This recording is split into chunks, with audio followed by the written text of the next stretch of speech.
കുമോദേവി സീരിയലിൻ്റെ ഇന്നത്തെ എപ്പിസോഡിൻ്റെ promo review വിശേഷങ്ങളിലേക്ക് എല്ലാവർക്കും സ്വാഗതം. അങ്ങനെ നമ്മളുടെ നന്ദനെ ചതിച്ച കെവിൻ എസ്തപ്പാൻ്റെ കസ്റ്റഡിയിലാവുന്ന ഒരു എപ്പിസോഡാണ് ഇന്ന് വരാൻ പോകുന്നത്.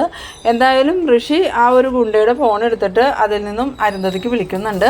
പക്ഷേ ഋഷിക്ക് കൂടുതലായിട്ടൊന്നും സംസാരിക്കാൻ പറ്റണതിന് മുമ്പ് തന്നെ ഈ പ്രകാശ് മേനോൻ വന്നിട്ട് അവിടെ കിടന്ന ഒരു വടിയെടുത്ത് ഋഷിയുടെ തലക്കെട്ടടിച്ച് വീഴ്ത്തുന്നുണ്ട്. പിന്നീട് ഈ അരുന്ധതി മോനെ മോനെ എന്നൊക്കെ പറഞ്ഞ് വിളിക്കുന്നുണ്ടെങ്കിലും പ്രകാശ് മേനോൻ ഫോൺ കട്ടാക്കിയതുകൊണ്ട് തന്നെ അരുന്ധതിക്ക് കൂടുതലായിട്ട് സംസാരിക്കാനൊന്നും പറ്റണില്ല. തിരിച്ച് ഈ ഋഷി വിളിച്ച ഫോണിലേക്ക് വിളിക്കുന്നുണ്ടെങ്കിലും അപ്പോഴേക്കും പ്രകാശ് മേനോൻ ആ ഫോൺ സ്വിച്ച് ഓഫ് ചെയ്തിട്ട് ആ ഗുണ്ടിയോട് പറയുന്നുണ്ട്, ഈ ഫോണും കളഞ്ഞേരെ അതുപോലെ സിമ്മും കളഞ്ഞേരെ, നീ ഇനി ഈ സ്റ്റേറ്റിൽ നിൽക്കുകയും വേണ്ട, തമിഴ്നാട്ടിലേക്ക് എങ്ങോട്ടെങ്കിലും പോയിക്കോന്ന്. അങ്ങനെ ആ ഗുണ്ട പോവുകയും ചെയ്യുന്നുണ്ട്.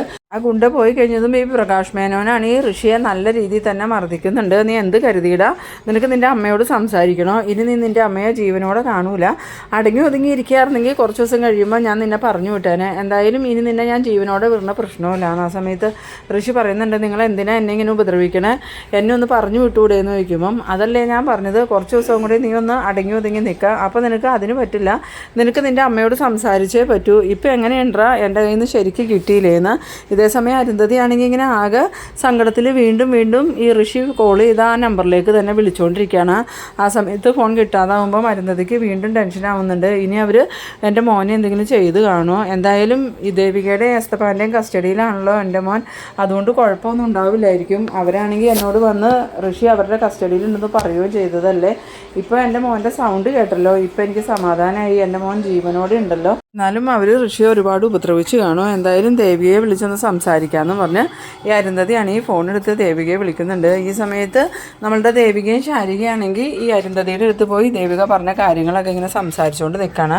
അന്നേരം ശാരിക പറയുന്നുണ്ട്, എന്തായാലും അരുന്ധതി മേഡം അത് വിശ്വസിച്ച് കാണും, ഇത്രയും ദിവസം ഋഷി മരിച്ചു എന്നും പറഞ്ഞല്ലേ മേഡം നാടകം നടത്തിക്കൊണ്ടിരുന്നത്, ഇപ്പോൾ ശരിക്കും ഋഷി ജീവിച്ചിരിക്കുന്നുണ്ടെന്ന് മേഡം തന്നെ ചേച്ചിയോട് തുറന്നു പറഞ്ഞു. ആ സമയത്ത് കറക്റ്റായിട്ട് ചേച്ചി ഋഷി നമ്മളുടെ കസ്റ്റഡിയിലാണെന്ന് പറഞ്ഞതുകൊണ്ട് തന്നെ മേഡം അത് വിശ്വസിച്ചിട്ടുണ്ട്, ഇനി എങ്ങനെയെങ്കിലും മേഡം തന്നെ നന്ദേട്ടനെ തേടി പിടിച്ച് കൊണ്ടുവന്നോളൂ എന്ന്. ആ സമയത്ത് ദേവിക പറയുന്നുണ്ട്, നമ്മൾ വിരിച്ച വലയിൽ മേഡം കറക്റ്റായിട്ട് വന്ന് വീണിട്ടുണ്ട്, ഇനി മുന്നോട്ട് എന്ത് ചെയ്യണമെന്ന് നമുക്ക് തീരുമാനിക്കാം, എന്തായാലും ഇതിൻ്റെ പേരിൽ ഇസബെല്ലയും കെവിനുമായിട്ട് മേഡം ഒടുക്കാൻ സാധ്യതയുണ്ടെന്ന്. അന്നേരം ശാരിക പറയുന്നുണ്ട്, അത് ചേച്ചി പറഞ്ഞത് നേരെ, എന്തായാലും ഇനിയിപ്പോൾ നന്ദേട്ടനെ കടത്തിക്കൊണ്ട് പോയേക്കണത് ഇസബെല്ലയും കെവിനും ആയിരിക്കും എന്ന് വിചാരിച്ച് അരുന്ധതി മേഡം അവരുമായിട്ട് വഴക്കുണ്ടാക്കും, അത് നമുക്ക് അനുകൂലമായിട്ട് വരും ചേച്ചി. ഇങ്ങനെ സംസാരിച്ച് നിൽക്കുമ്പോൾ ഈ ദേവികയുടെ ഫോൺ ബെല്ലടിക്കുന്നുണ്ട്. ഫോൺ എടുത്ത് നോക്കിയതും അരുന്ധതി മേഡം വിളിക്കണേന്നും പറഞ്ഞ് ദേവിക ഫോൺ അറ്റൻഡ് ചെയ്യുന്നുണ്ട്. എന്നിട്ട് എന്താ മേഡം, എന്താ ഇപ്പോൾ വിളിച്ച, നന്ദുവിനെ കുറിച്ച് എന്തെങ്കിലും വിവരം ഉണ്ടോ എന്ന് ചോദിക്കുമ്പം ഇല്ല ദേവിക, നന്ദനെക്കുറിച്ച് എനിക്കൊന്നും അറിയില്ല, ഞാനിപ്പോൾ വിളിച്ചത് വേറൊരു കാര്യം പറയാനാ, എൻ്റെ മോൻ എന്നെ വിളിച്ചിരുന്നു എന്ന്. അത് കേട്ടതും ഈ ദേവിക ആണെങ്കിൽ ആകെ ഇങ്ങനെ ഷോക്കായി പോകുന്നുണ്ട്. കാരണം മേഡം അവൻ വിളിച്ചിട്ട് എന്താ പറഞ്ഞതെന്ന് ചോദിക്കുമ്പം ഒന്നും പറഞ്ഞില്ല, അതിനു മുമ്പ് ആരോ അവൻ്റെ കയ്യിൽ നിന്ന് ഫോൺ വാങ്ങിയെടുത്തു, അവൻ ഫോൺ ചെയ്തിട്ട് അമ്മയെന്നൊന്ന് വിളിച്ചോളൂ എന്ന്. ആ സമയത്ത് ദേവിക പറയുന്നുണ്ട്, ഇപ്പം മേഡത്തിന് സന്തോഷമായില്ലേ, മേഡത്തിൻ്റെ മകൻ ഒരാപത്തും കൂടാതെ ഇരിക്കുന്നുണ്ടെന്ന് മനസ്സിലായില്ലേ, എന്തായാലും മേഡത്തിൻ്റെ മകനെ ഞാൻ തിരിച്ചു തന്നെങ്കിൽ മേഡം എനിക്ക് നന്ദുവിനെ തിരിച്ചു തരണം, ഇല്ലെങ്കിൽ മേഡത്തിൻ്റെ മകനെ മേഡം അങ്ങോട്ട് മറന്നേരെന്ന്. അത് കേട്ടതും അരുന്ധതി പറയുന്നുണ്ട്, ദേവിക പ്ലീസ് നിങ്ങൾ അവനെ ഒന്നും ചെയ്യരുത്, ഇപ്പോൾ തന്നെ ഋഷി അവരെ ഒന്നും കാണാതെ ഫോൺ ചെയ്തത്, അതിൻ്റെ പേരിൽ ഋഷി ആരോ നല്ലോണം തല്ലി ചതയ്ക്കുകയൊക്കെ ചെയ്തിട്ടുണ്ട്, ഋഷി കരയണ ഒച്ചയൊക്കെ ഞാൻ കേട്ടതാ, ദേവിക ഇപ്പം തന്നെ എസ്തപ്പാനെ വിളിച്ചിട്ട് പറയണം അവനെ ഉപദ്രവിക്കരുതെന്ന്, അവനിനി ഒരു പ്രശ്നവും ഉണ്ടാക്കൂല, എന്തായാലും നന്ദനെ നിങ്ങൾക്ക് തന്നിട്ട് നിങ്ങൾ ഋഷിയെ എനിക്ക് തിരിച്ച് തന്നാൽ മതി, അതുവരെയും എൻ്റെ മോനൊരു പോറൽ പോലും ഏൽപ്പിക്കരുതെന്ന് പറയുമ്പോൾ ദേവിക പറയുന്നുണ്ട്, അതൊക്കെ ഞങ്ങൾ ആലോചിക്കട്ടെ മേഡം, എന്തായാലും എത്രയും പെട്ടെന്ന് മേഡം നന്ദനെ ഞങ്ങൾക്ക് തിരിച്ചു തരുന്നോ അത്രയും വേഗത്തിൽ ഋഷിയെ മേഡത്തിന് തിരിച്ചു കിട്ടും, ഇല്ലെങ്കിൽ മേഡം ഋഷിയെക്കുറിച്ച് ചിന്തിക്കുക പോലും വേണ്ട. പിന്നെ ഇത് മേഡത്തിന് പോലീസിൽ കംപ്ലയിൻറ്റ് ചെയ്യാനൊന്നും പറ്റില്ല, കാരണം ഇത്രയും ദിവസം മേഡം ഋഷി കൊല്ലപ്പെട്ടെന്നും പറഞ്ഞുകൊണ്ടല്ലേ നടന്നത്, എന്നിട്ടിപ്പോൾ ഋഷീനെ കാണാനില്ല എന്നും പറഞ്ഞ് എങ്ങനെ കംപ്ലയിൻറ്റ് ചെയ്യുന്നു. ആ സമയത്ത് അരുന്ധതി പറയുന്നുണ്ട്, ദേവിക ദയവ് ചെയ്ത് എന്നോട് ക്ഷമിക്കണം, എനിക്ക് അങ്ങനെ ഒരു തെറ്റ് പറ്റിപ്പോയി, ഞാനല്ല ഇതിന് കാരണം, ആ ഇസബെല്ലയും കെവിനും കൂടിയാണ് ഇതെല്ലാം പ്ലാൻ ചെയ്തത്, ഞാൻ യാദൃച്ഛികമായിട്ട് അതിൽ പെട്ടുപോയതാ, എന്നാലും ഞാൻ സംഗതി കൈവിട്ടു പോകുമെന്ന് തോന്നിയപ്പം അവരോട് പറഞ്ഞതാ ദേവികയോട് എല്ലാ സത്യങ്ങളും തുറന്നു പറയാമെന്ന്.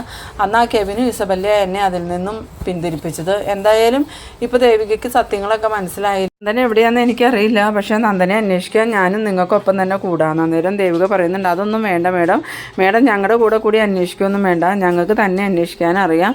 പിന്നെ മേഡത്തിൻ്റെ കസ്റ്റഡിയിലുണ്ടെങ്കിൽ മേഡം എത്രയും പെട്ടെന്ന് നന്ദുവിന് തിരിച്ചു തന്നാൽ മേഡത്തിൻ്റെ മകനെയും അത്രയും വേഗം തിരിച്ചു തരുമെന്ന്. എന്നാൽ ശരി ദേവിക എന്നും പറഞ്ഞുകൊണ്ട് ഈ അരുന്ധതി ആണെങ്കിൽ ഫോൺ വയ്ക്കുന്നുണ്ട്. അരുന്ധതി ഫോൺ വെച്ച് കഴിഞ്ഞതും ശാരിക വന്നിട്ട് ചോദിക്കുന്നുണ്ട്, ചേച്ചി അവരെന്താ പറഞ്ഞതെന്ന് ചോദിക്കുമ്പം ഷാരി നമ്മൾ ഉദ്ദേശിച്ചതുപോലെ തന്നെയാണ് കാര്യങ്ങൾ നടന്നേക്കുന്നത്. ഋഷിയെ ആരോ തട്ടിക്കൊണ്ട് പോയേക്കണതാ. അതെങ്ങനെ ചേച്ചിക്ക് മനസ്സിലായെന്ന് ചോദിക്കുമ്പം അത് വേറൊന്നുമല്ല, ഋഷി ഇപ്പോൾ അരുന്ധതി മേഡത്തിന് ഫോൺ ചെയ്തിട്ടുണ്ടായിരുന്നു. ആരുടെയോ ഫോൺ മോഷ്ടിച്ച് അവൻ മേഡത്തിന് വിളിച്ചത്. ആ ആൾ കണ്ടപ്പം അപ്പോൾ തന്നെ ഫോൺ മേടിച്ചെടുക്കുകയും ചെയ്തു.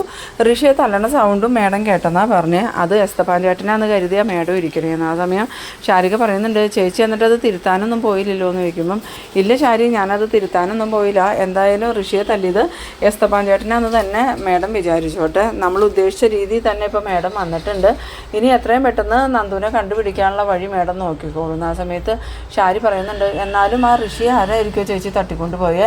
ഇനി ഋഷിയെ തട്ടിക്കൊണ്ട് പോയ ആൾ തന്നെയായിരിക്കുമോ നന്ദേട്ടനെയും തട്ടിക്കൊണ്ട് പോയേക്കണേന്ന് ചോദിക്കുമ്പം ദേവിക പറയുന്നുണ്ട്, അതൊന്നും അറിയില്ല. ഹരിയങ്ങളും അങ്ങനെ ഒരു സാധ്യതയെക്കുറിച്ച് പറഞ്ഞായിരുന്നു. നമ്മൾ പ്രതീക്ഷിക്കാത്ത വേറെ ആരെങ്കിലും ആണോ ഇനിയിപ്പോൾ നന്ദന തട്ടിക്കൊണ്ട് പോയേക്കണേന്ന് എനിക്കൊന്നും മനസ്സിലാവണില്ല. എന്തായാലും കുറച്ച് ദിവസത്തിനുള്ളിൽ എല്ലാ കാര്യങ്ങളും ക്ലിയറായി വരുമെന്ന് നമുക്ക് പ്രതീക്ഷിക്കാം. അന്നേരം ശാരിക പറയുന്നുണ്ട്, ഋഷി ജീവനോടുകൂടി എവിടെയോ സുരക്ഷിതനായിട്ടുണ്ട്, അതുപോലെ നന്ദേട്ടനും കാണുമായിരിക്കും ചേച്ചി എന്ന് പറയുമ്പം ദേവിക പറയുന്നുണ്ട്, നന്ദുവിനൊരു ആപത്തും കൂടാതെ തിരിച്ച് കിട്ടിയാൽ മതിയായിരുന്നു. പിന്നീട് കാണിക്കുന്നത് നമ്മളുടെ പ്രഭാവതിയാണ്. പ്രഭാവതി സിദ്ധാർത്ഥനോട് വന്നിട്ട് ചോദിക്കുന്നുണ്ട്, എന്താ ഈ സിദ്ധു ചർച്ചയിൽ എന്തെങ്കിലും തീരുമാനമായോ എന്ന് ചോദിക്കുമ്പം താൻ എന്താ ഇങ്ങനെ ചോദിക്കണേ? ഞങ്ങളിവിടെ രാഷ്ട്രീയ ചർച്ചയൊന്നും അല്ലല്ലോ നടത്തുന്നത്, നന്ദനെ കാണാതായതിനെക്കുറിച്ചുള്ള ചർച്ചയല്ലേ എന്ന് ചോദിക്കുമ്പം അത് തന്നെയാണ് ഞാൻ ചോദിച്ചത്. ഹരിയേട്ടനും സിദ്ധുവും ദേവികയും ചേർന്ന് കുറേ ദിവസമായല്ലോ ഇങ്ങനെ ചർച്ച തുടങ്ങിയിട്ട്, എന്നിട്ട് ഇതിനൊരു തീരുമാനമായില്ലല്ലോ. ഇനി എത്ര നാളിങ്ങനെ ചർച്ച ചെയ്യാനാണ് നിങ്ങൾ ഉദ്ദേശിക്കണമെന്ന് ചോദിക്കുമ്പം സിദ്ധാർത്ഥൻ പറയുന്നുണ്ട്, തൻ്റെ ചോദ്യം കേട്ടിട്ടുണ്ടെങ്കിൽ ഞാനും ദേവികയും ഹരിയേട്ടനും ചേർന്ന ഈ പ്രശ്നങ്ങളൊക്കെ ഉണ്ടാക്കിയെന്ന് തോന്നൂലോ. ഈ പ്രശ്നങ്ങളെല്ലാം ഉണ്ടാവാൻ കാരണക്കാരി താൻ തന്നെയല്ലേ എന്ന് ചോദിക്കുമ്പം പ്രഭാവതി ചോദിക്കുന്നുണ്ട്, സിദ്ധു എന്തൊക്കെയാണ് ഈ പറയണതെന്ന് ചോദിക്കുമ്പം അല്ലാതെ തന്നോടൊന്ന് ഹരിയേട്ടൻ എത്ര പ്രാവശ്യം ചോദിച്ചു നന്ദൻ ഒറ്റയ്ക്കാണോ ഈ ഋഷിയെ കുഴിച്ചിട്ടേന്ന്? അപ്പോൾ താനും നന്ദനും ഒരേ രീതിയിലല്ലേ പറഞ്ഞത് ഋഷിയെ കുഴിച്ചിട്ടത് നന്ദനും ഒറ്റയ്ക്കാണ്. ഇപ്പം എങ്ങനെയുണ്ട്, ആ കെവിനും ഇസബെല്ലയും അരുന്ധതി എല്ലാവരും ചേർന്ന് നന്ദനെയും നമ്മളെയും ചതിക്കുമായിരുന്നു. ഈ സത്യങ്ങൾ നേരത്തെ അറിഞ്ഞിരുന്നെങ്കിൽ നമുക്ക് ഒരു പ്രശ്നം ഉണ്ടാവില്ലായിരുന്നു, നന്ദന ഈ വീട്ടിൽ തന്നെ ഉണ്ടായേനെ.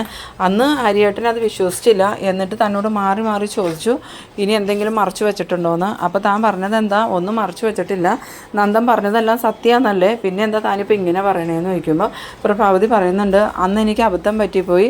എന്തായാലും കെവിനെയും ഇസബല്ലേനെയും ഇതിലേക്ക് വലിച്ചഴിക്കരുതെന്ന് നന്ദൻ എന്നോട് പറഞ്ഞതുകൊണ്ടാണ് നടന്ന സത്യങ്ങളൊന്നും ഞാൻ പറയാതിരുന്നതെന്ന് പറയുമ്പോൾ സിദ്ധാർത്ഥൻ പറയുന്നുണ്ട്, അതുപോലെയുള്ള ചതിയന്മാരെ രക്ഷിക്കാനല്ലേ താൻ നോക്കിയത്, എന്നിട്ടിപ്പോൾ എന്തായി? തൻ്റെ മകനെയല്ലേ ഇപ്പോൾ കാണാതായേക്കണേ.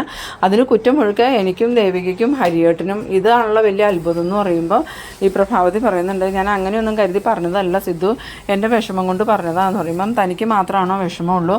ദേവിക നന്ദൻ്റെ ഭാര്യയല്ലേ, അവൾക്കില്ലേ വിഷമം? അതുപോലെ അച്ഛനായ എനിക്കും വിഷമമുണ്ട്, അല്ലാതെ തനിക്ക് മാത്രമല്ല വിഷമമുള്ളൂ എന്ന്. അത് കേട്ടതും പ്രഭാവതിയാണെങ്കിൽ പിന്നെ ഒന്നും മിണ്ടണില്ല. പിന്നീട് കാണിക്കുന്നത് നമ്മളുടെ ഇസബല്ലേനെയും കെവിനെയാണ്.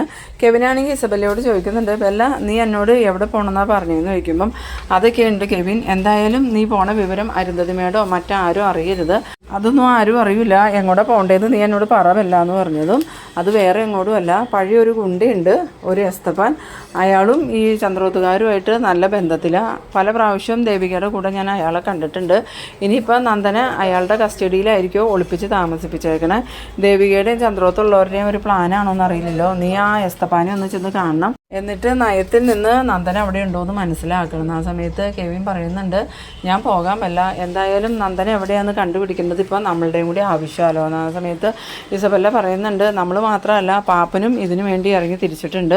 അന്വേഷണം ഏത് രീതിയിൽ പോയാലും നന്ദനെയും ഋഷിയെയും കണ്ടെത്തിയിട്ട് പിന്മാറുള്ളൂ എന്നാണ് പാപ്പൻ പറഞ്ഞേക്കണേ. അന്നേരം കെവിൻ പറയുന്നുണ്ട്, ആദ്യം മുതലേ നിൻ്റെ പാപ്പൻ നല്ലോണം അന്വേഷിച്ചായിരുന്നെങ്കിൽ നന്ദനെ എവിടെയായിരുന്നു കണ്ടെത്താൻ പറ്റിയേനെ. അതെങ്ങനെയാണ് ആദ്യം മുതലേ അന്വേഷണം ഒഴിപ്പിയതുകൊണ്ട് കാര്യങ്ങളിപ്പോൾ കൈവിട്ടു പോയതെന്ന് പറയുമ്പോൾ ഇസബല്ല പറയുന്നുണ്ട്, അതിപ്പോൾ പാപ്പനും ബോധ്യമായിട്ടുണ്ട്. ഇനിയും നന്ദനെയും ഋഷിയെയും കണ്ടെത്താൻ പറ്റിയില്ലെങ്കിൽ മിക്കവാറും പാപ്പൻ്റെ ജോലി പോവും. പിന്നെ പാപ്പൻ വേറൊരു കാര്യവും കൂടി പറഞ്ഞു. ഈ നന്ദൻ്റെ ഋഷിയുടെയും മിസ്സിംഗ് കേസ് അന്വേഷിക്കാൻ ഏതോ ഒരു സ്പെഷ്യൽ ടീമിനെ അന്വേഷണം ഏൽപ്പിച്ചിട്ടുണ്ട്.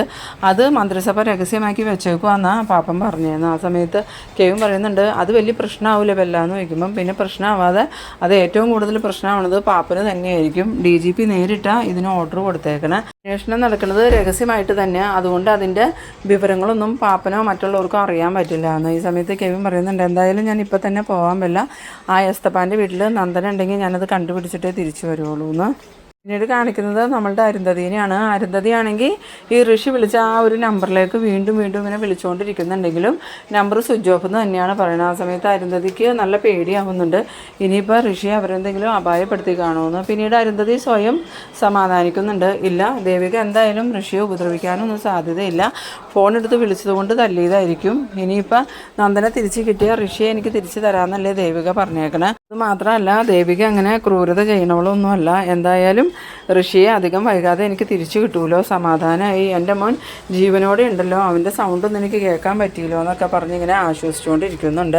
ഇതേസമയം CP വരുന്നുണ്ട്. CP വന്നതും ഈ അരുന്ധതിയോട് ചോദിക്കുന്നുണ്ട്, മേഡം ഋഷിമോനെക്കുറിച്ച് എന്തെങ്കിലും വിവരം കിട്ടിയോ എന്ന് ചോദിക്കുമ്പം ഇല്ല CP ഒരു വിവരമില്ല, നമുക്കിപ്പോൾ ഋഷിനെ കണ്ടുപിടിക്കണേക്കാളും അത്യാവശ്യമായിട്ട് കണ്ടുപിടിക്കേണ്ടത് നന്ദനെയാന്ന് പറയുന്നു. ആ സമയത്ത് CP ആണെങ്കിൽ അത്ഭുതത്തോടുകൂടി ഈ അരുന്ധതിനെ നോക്കുന്നുണ്ട്. എന്നിട്ട് ചോദിക്കുന്നുണ്ട്, മേഡം എന്താ മേഡം നന്ദനെ കണ്ടുപിടിക്കുന്ന കാര്യം പറയണേ, നമുക്ക് നമ്മളുടെ ഋഷിമോനെ അല്ലേ കണ്ടുപിടിക്കേണ്ടതെന്ന് ചോദിക്കുമ്പം അത് തന്നെയാണ് CP ഞാൻ പറഞ്ഞത്, ഋഷിയെ കണ്ടുപിടിക്കണമെങ്കിൽ നമ്മൾ ആദ്യം നന്ദനെ കണ്ടുപിടിക്കണം. അന്നേരം CP പറയുന്നുണ്ട് നന്ദനെ ആരെ തട്ടിക്കൊണ്ട് പോയേക്കണേന്ന് നമുക്കറിയില്ലല്ലോ, പിന്നെ എങ്ങനെയാണ് നമ്മൾ കണ്ടുപിടിക്കണേന്ന് ചോദിക്കുമ്പോൾ എൻ്റെ ബലമായ സംശയം ആ ഇസബെല്ലയും കെവിനും ചേർന്ന് നന്ദനെ എവിടെയെങ്കിലും മാറ്റി നിർത്തിയേക്കണേ ആയിരിക്കും, അധികം വൈകാതെ തന്നെ നമുക്കത് കണ്ടുപിടിക്കാൻ പറ്റുമെന്ന്. പിന്നീട് കാണിക്കുന്നത് എസ്തപ്പാൻ്റെ വീടാണ്. എസ്തപ്പാൻ്റെ വീട്ടിലേക്ക് ഒരു കാറ് വരുന്നുണ്ട്. കാറ് നിർത്തിയതും ഇത് ആരാന്നറിയാൻ വേണ്ടി എസ്തപ്പാൻ വന്ന് നോക്കണ സമയത്ത് കാറിൽ നിന്നും ഇറങ്ങി വരുന്നത് കെവിനാണ്. കെവിനെ കണ്ടതും എസ്തപ്പാൻ ഇങ്ങനെ മനസ്സിൽ വിചാരിക്കുന്നുണ്ട്, ഞാൻ നിന്നെ കാത്തിരിക്കുകയായിരുന്നടാ, എന്തായാലും നീയായിട്ട് തന്നെ ഇങ്ങോട്ട് വന്നല്ലോ, ഇനി എന്ത് വേണമെന്ന് എനിക്ക് അറിയാമെന്നൊക്കെ ഇങ്ങനെ മനസ്സിൽ വിചാരിച്ചുകൊണ്ട് ഡോറ് തുറന്ന്